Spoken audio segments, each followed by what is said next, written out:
Hello guys, कनक law story note channel में आपका स्वागत करती हूँ। एंड आज हम लोग एग्ज़ाम की दृष्टि से प्रिपरेशन कर रहे हैं, तो इसी के हिसाब से आज हम लोगों ने साझेदारी अधिनियम स्टार्ट कर दिया है। और इसका पहला क्वेश्चन मैं लेके आई हूँ, बहुत ही इम्पॉर्टेंट क्वेश्चन और ज़्यादातर पेपर्स में पार्टनरशिप एक्ट से सबसे ज़्यादा पूछा जाता है। तो सबसे पहले मैं आपको बताऊँगी कि ये पार्टनरशिप एक्ट जो है ये कॉन्ट्रैक्ट के साथ ही पढ़ा जाता है और ये BA LLB थर्ड सेमेस्टर में है। आते हैं कि साझेदारी की परिभाषा क्या होती है। टॉपिक जल्दी स्टार्ट करेंगे वरना वीडियो लंबा हो जाएगा, बहुत ही लंबा क्वेश्चन है। तो सबसे पहले साझेदारी की परिभाषा लिखेंगे। तो साझेदारी की परिभाषा निम्नलिखित है। किम्बल के अनुसार साझेदारी दो या दो से अधिक व्यक्तियों का समूह है। किम्बल कहते हैं कि साझेदारी दो या दो से अधिक व्यक्तियों का समूह है जिन्होंने किसी विशेष व्यवसाय को करने के उद्देश्य से परस्पर पूंजी लगाई है। साझेदारी क्या होता है? पार्टनरशिप होता है, यानी कि दो पार्टनरशिप कब होगी? पार्टनरशिप का मतलब ही होगा तो दो या दो से अधिक व्यक्ति होंगे तो होगी पार्टनरशिप ना। अकेले तो पार्टनर ही रहेगा, पार्टनरशिप नहीं होगी ना जब दो व्यक्ति नहीं होंगे तो साझेदारी होगी नहीं। तो इसके किम्बल कहते हैं साझेदारी दो दो से व्यक्तियों का समूह है जिन्होंने किसी विशेष व्यवसाय को करने के उद्देश्य से परस्पर पूंजी लगाई है। और जो पार्टनर होते हैं वो पूंजी लगाते हैं इसे करने के लिए। अब सेकेंड परिभाषा है स्टोरी बार्टसन और कैंट की। तो साझेदारी की परिभाषा लोगों के बीच संविदा के रूप में करते हैं। अब लोग क्या होते हैं, स्टोरी बार्टसन और कैंट कहते हैं कि साझेदारी होती है संविदा के रूप में होती है। और थर्ड है हमारा न्यूयॉर्क की व्यवहार संहिता। साझेदारी की परिभाषा दो या दो से अधिक लोगों के सहचार्य के रूप में करती है। सहचार्य वर्ड इसमें याद रखना है। अब अगला है न्यूयॉर्क की परिभाषा भी हो गई है और इसको सब लोग बहुत अच्छे से याद करेंगे ताकि तीनों परिभाषा ताकि आप भूलें ना, क्योंकि ज़्यादा लोगों की डेफिनेशंस नहीं है इसीलिए। भारतीय साझेदारी अधिनियम की धारा 4 में साझेदारी की परिभाषा इस प्रकार है। साझेदारी उन व्यक्तियों के बीच का संबंध है जिन्होंने किसी ऐसे व्यवसाय को लाभों में हिस्सा पाने का करार कर लिया है जिसे वे सब चलाते हैं। यह उन सब की ओर से काम करने वाला कोई एक व्यक्ति उसे चलाता है। साझेदारी क्या होती है इसमें आपको समझ में आ गया होगा। उन व्यक्तियों के बीच का संबंध है जिन्होंने किसी ऐसे व्यवसाय में लाभों में हिस्सा पाने का करार किया हो, यानी कि लाभ प्राप्त करने के लिए ही तो करेंगे ना, लाभ होगा तभी तो उसमें हिस्सा करेंगे। तो ये आपको समझ में आ रहा होगा। जिससे जितने लोग हैं जिन्होंने करार किया है लेने के लिए वही सब चलाते हैं इसमें। अब यह उन सब की ओर से काम करने वाला या उनकी ओर से कोई काम करे, उन सब की ओर से कोई काम करे या वो व्यक्ति उसे चलाए या जो काम कर रहे हैं वो चलाते हैं। वे व्यक्ति जिन्होंने एक दूसरे के साथ साझेदारी में प्रवेश किया है व्यक्तिगत रूप से फर्म कहलाते हैं और जिस नाम से व्यापार कहते हैं फर्म नाम कहलाते हैं। इसमें कॉन्सेप्ट ये है कि फर्म क्या है और फर्म का नाम क्या है, तो ये चीज़ आपको ध्यान रखनी है यहाँ पे कि जो साझेदारी में प्रवेश किया है वो फर्म कहलाते हैं। जितने भी लोग हैं ये पूरा कॉन्सेप्ट है, ये फर्म कहलाता है। और जो जिस नाम से व्यापार कर रहे हैं, मान लीजिए कोई फर्म होता है कोई दुकान में बहुत सारे लोग काम कर रहे हैं तो दुकान का नाम रखेंगे तो उसे फर्म का नाम कहेंगे। ओके, आई थिंक आपको समझ में आ रहा है। आगे देखते हैं। इस प्रकार साझेदारी उन व्यक्तियों के बीच का संबंध है जिन्होंने ऐसे व्यवसाय के लाभों में अंश पाने का करार किया है जिसे या तो वे सब चलाते हैं या उन सब की ओर से एक व्यक्ति चलाता है। फर्म का प्रत्येक साझेदार उसका मालिक तथा विक्रेता दोनों भी होता है।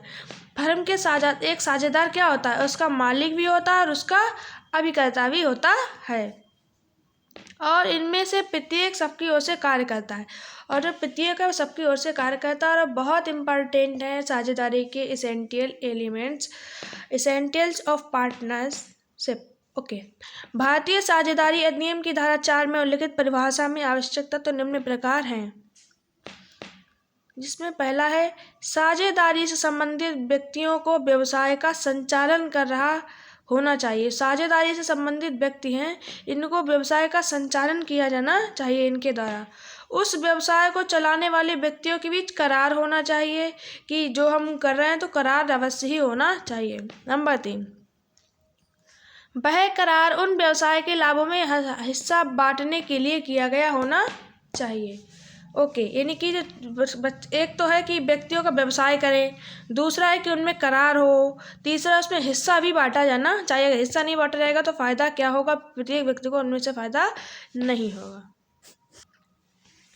फोर्थ है, वह व्यवसाय उन व्यक्तियों द्वारा या उनमें से किसी व्यक्ति द्वारा सबके लिए कार्य करता हुआ चलाने। तो सब एलिमेंट्स इसमें ये है कि जो व्यक्ति है वो सबके लिए काम करे, या तो उनमें से कोई व्यक्ति काम करे, वे सभी व्यक्ति काम करे, उनकी ओर से कोई व्यक्ति द्वारा चलाया जाना चाहिए। अब सबको एक एक एलिमेंट्स को एक्सप्लेन करेंगे। संबंधित व्यक्ति किसी व्यवसाय का संचालन कर रहे हो। साझेदारी के लिए यह आवश्यक है कि व्यवसाय का अस्तित्व हो। व्यवसाय शब्द के अंतर्गत प्रत्येक वाणिज्य, वृत्ति तथा पेशा सम्मिलित है।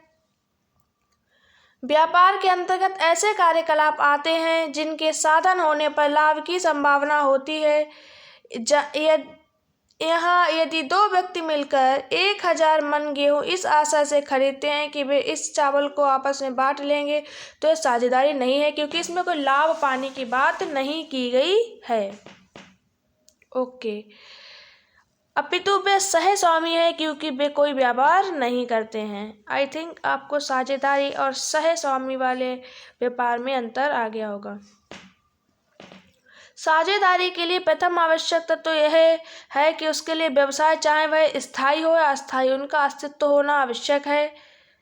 धारा 2 में व्यवसाय शब्द को व्यापक अर्थ दिया गया है, परंतु इसका अभिप्राय यह नहीं है कि साझेदारी का गठन किसी अवैध या अनैतिक व्यवसाय को चलाने के लिए किया जाए।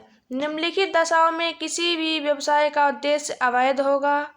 नंबर 1, यदि वह व्यवसाय विधि निगम द्वारा वर्जित हो, यदि विधि उसे वर्जित कर देती है तो। अगला है, यदि वह इस प्रकार का हो कि अगर अनुमति दे दी जाए तो वह किसी अधिनियम के आदेशों को निष्फल कर देगा।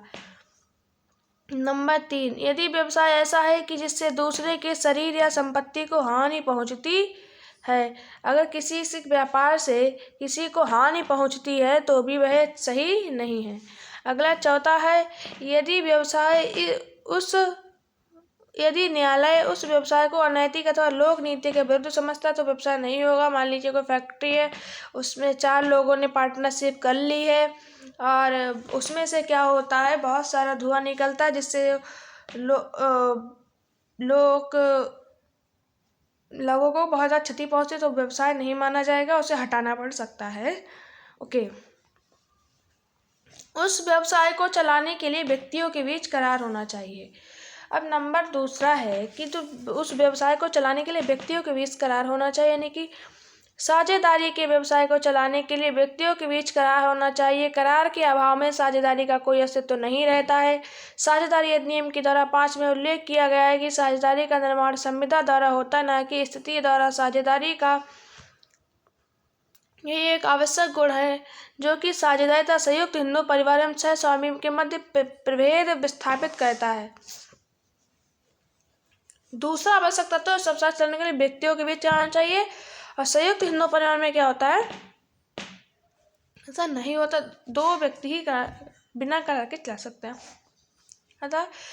अतएव साझेदारी के लिए 2 पक्षों का होना आवश्यक है, और ये 2 पक्ष या तो वास्तविक व्यक्तित्व हो सकते हैं या विधिक व्यक्तियों से हमारा अभिप्राय कंपनी इत्यादि से है। साझेदारी के लिए आवश्यक नहीं है कि संविदा अनिवार्यता लिखित रूप से हो।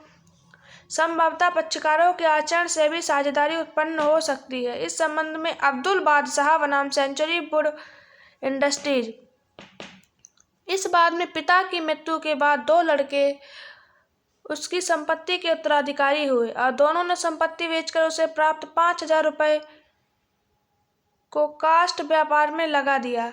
इसका अभिप्राय था कि उस व्यापार से जो लाभ हो उसे आपस में बांट लें। व्यापार से नुकसान हुआ और ऐसे नुकसान का उत्तरदायित्व के संबंध में विवाद उठा। न्यायालय ने अपने निर्णय में कहा, औपचारिक तथा लिखित करार के अभाव पर भी दोनों भाई ऐसे व्यापार में साझेदार थे। उनके आचरण द्वारा साझेदारी की कल्पना की जा सकती थी और उन्हें साझेदार के रूप में दायित्व को वहन करना चाहिए। करार उस व्यवसाय के लाभों में हिस्सा बांटने के लिए किया गया होना चाहिए। तीसरा है करार उस व्यवसाय में हिस्सा पाने के लिए किया जाना चाहिए। इसमें क्या होगा, साझेदारी के लिए आवश्यक है कि व्यवसाय का संचालन लाभ कमाने के लिए किया जाए तथा साझेदारी आपस के ऐसे व्यवसाय में हुए लाभ को बांटने के लिए सहमत हो। मेलो एंड कंपनी बनाम कोर्ट ऑफ बॉर्डर्स के बाद में न्यायालय द्वारा अब निर्धारित किया गया कि साझेदारी के निर्माण के लिए यह आवश्यक है कि फर्री फैन ने व्यवसाय करने और मुनाफा में परस्पर हिस्सा पाने का करार किया हो। कमिश्नर ऑफ इनकम टैक्स बनाम मीका के बाद में बहुत ही इम्पॉर्टेंट केस है, इसको याद रखिएगा। कमिश्नर ऑफ इनकम टैक्स बनाम मीका वाला केस है। इस बार में यह निर्धारित किया गया कि जहां पर साझेदारों के बीच किसी विशेष अनुपात में लाभ का बंटवारा होता है, वहां पर साधारण धारणा यह है कि हानियों का बंटवारा भी उसी अनुपात में होगा। यानी कि लाभ अगर बटा है तो हानि भी उसी अनुपात में बटेगा, बशर्ते इसमें इसके विपरीत कोई अनुबंध ना हो। यह भी यहाँ पे गलत हो गया, आवश्यक नहीं है कि व्यवसाय से अर्जित लाभ का बंटवारा किसी विशेष समय पर होना चाहिए। विशेष समय की आवश्यकता नहीं है। साझेदार अपना लाभ साझेदारी की संस्था में ही छोड़ सकते हैं। वास्तविक कसौटी तो यह है कि क्या साझेदार स्वेच्छानुसार अपना लाभ ले सकता है या नहीं, ये वास्तविक कसौटी इसमें बताई गई है। अब चौथा हमारा इम्पॉर्टेंट है कि वह व्यवसाय उन सब व्यक्तियों द्वारा या उनमें से किसी व्यक्ति द्वारा सबके लिए कार्य करते हुए चलाया जाना चाहिए। प्रत्येक साझेदार को फर्म की ओर से कारोबार चलाने की क्षमता होनी चाहिए, अर्थात प्रत्येक साझेदार फर्म का विक्रेता भी होता है तथा मालिक भी। अतः साझेदारी में व्यवसाय उन सब व्यक्तियों द्वारा उनमें से किसी व्यक्ति द्वारा सबके लिए कार्य करते हुए चलाया जाना चाहिए। साझेदारी व्यवसाय क्या है, उन सबकी व्यक्ति द्वारा उनमें से किसी व्यक्ति द्वारा सबके लिए कार्य करते चला जाना चाहिए। अब इस साझेदारी की परिभाषा से स्पष्ट है कि व्यापार सभी साझेदारी द्वारा संचालित हो सकता है या सबकी तरफ से कार्य करते हुए किसी एक के द्वारा संचालित किया जा सकता है। ये वाला क्वेश्चन जो है कंप्लीट हो गया है। वीडियो बहुत ज़्यादा लंबी ना हो जाए इसके लिए मैंने एक ही क्वेश्चन कराया है, और दूसरा क्वेश्चन हमारा नेक्स्ट होगा जो कल मैं अपलोड करूँगी इसकी वीडियो। ये तो अभी हो जाएगी ये वाली। अब देखिए सेकंड क्वेश्चन मैं आपको दिखा दी हूँ। ये कंप्लीट इसलिए कराती हूँ ताकि आप एक बार इन्हें पढ़ लेंगे तो आप पेपरों में अच्छा करके आएंगे। चलिए देखते हैं। हमारा सेकेंड क्वेश्चन होगा, साझेदारों के पारस्परिक अधिकार और दायित्व क्या क्या हैं। Discuss briefly the mutual rights and liabilities of partners. ये वाला क्वेश्चन हम कल डिस्कस करेंगे। अगर आज की वीडियो पसंद आई हो तो वीडियो को लाइक ज़रूर करें, चैनल को सब्सक्राइब करें ताकि जो मैं नई वीडियो अपलोड करूँ वो आपके पास ज़रूर पहुँचे। जय हिंद, जय भारत।